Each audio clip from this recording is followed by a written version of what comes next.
Good morning guys! So, nandito nga pala tayo ngayon sa Manila Hotel Cafe ilang Cafe. Located ito sa may Ermita, Manila. So, from Pasig.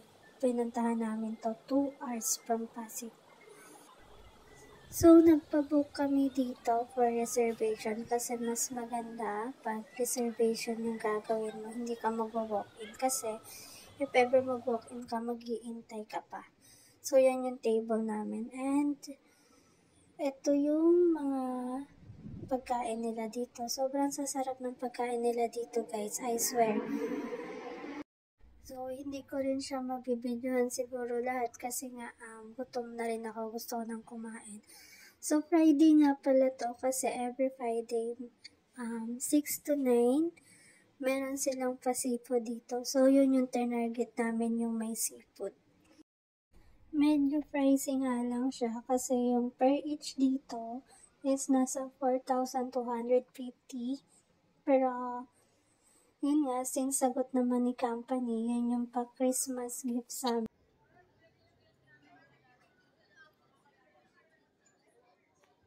Eto guys, gagala ko muna kayo bago ako kumain kasi mamaya hindi na ako makakapag-video kasi yun nga, susulitin ko yung seafoods.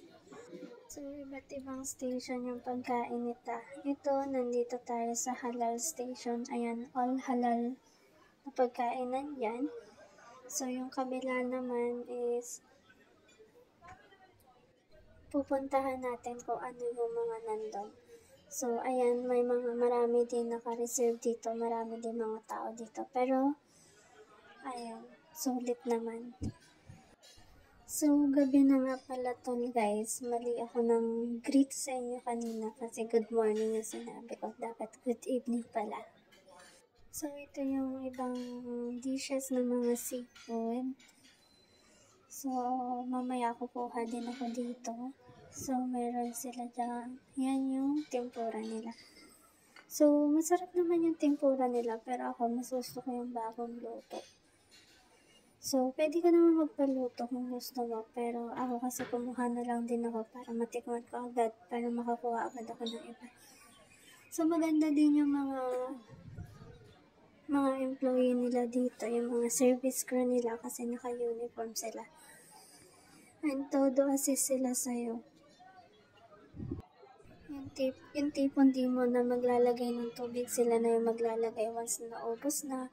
Then, pwede ka rin magpakuha sa kanila kung gusto mo para di ka na tumayo. Pero kasi gusto ko isang plato, tapos pag ubos ko, tatayo ulit ako para nakakalakad pa ako. Para yung kain ko, alam mo yun, nahuhughog. So, ito naman yung pizza, guys. Grabe, ang sarap ng mga pizza, pero isa lang natikman ko dyan.